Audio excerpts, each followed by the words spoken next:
بسم الله الرحمن الرحيم. ولا يحسبن الذين كفروا أنما نملي لهم خير لأنفسهم إنما نملي لهم ليزدادوا إثما ولهم عذاب مهين. ما كان الله ليذر المؤمنين على ما أنتم عليه حتى يميز الخبيث من الطيب وما كان الله ليطلعكم على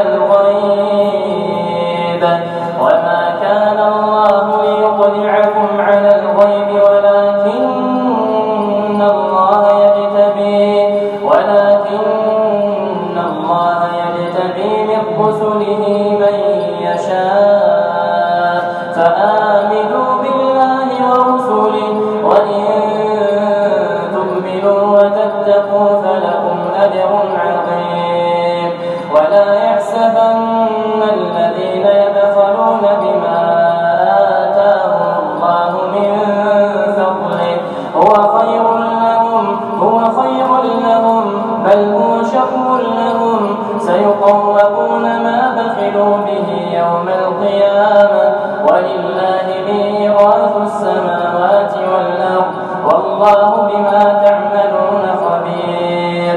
لقد سمع الله قول الذين قالوا إن الله فقير ونحن أغنياء سنكتب ما قالوا وقتلهم الأنبياء بغير حق ونقول ذوقوا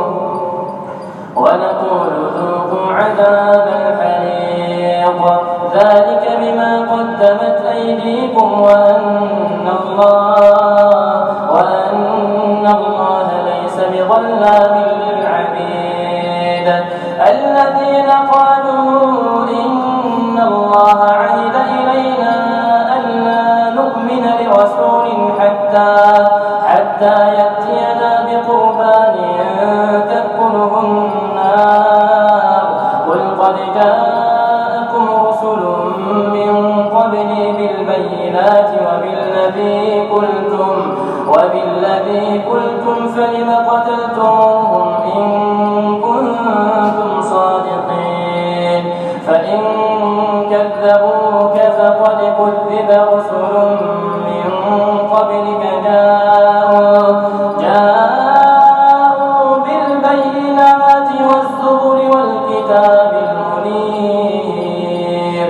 كل نفس ذائقة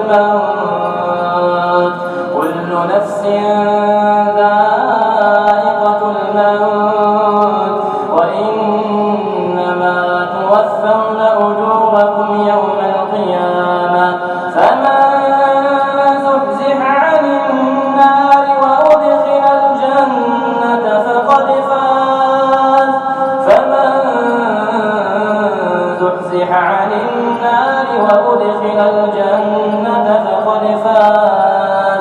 وما الحياة الدنيا إلا متاع الغرور.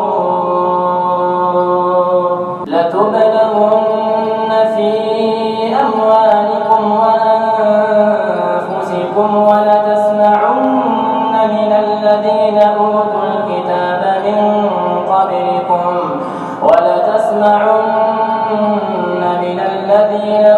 الكتاب من قبلكم ومن الذين أشركوا أذى كثيرا وإن تصبروا وتتقوا فإن ذلك من عزم الأمور.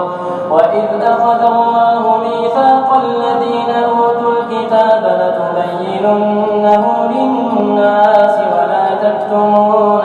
ولا تكتمونه فنبذوه وراء ظهورهم واشتروا به ثمنا قليلا فبئس ما يشترون. لا تحسبن الذين يفرحون بما أتوا ويحبون أن ليحمدوا بما لم يفعلوا فلا تحسبنهم بمفازة من العذاب ولهم عذاب أليم ولله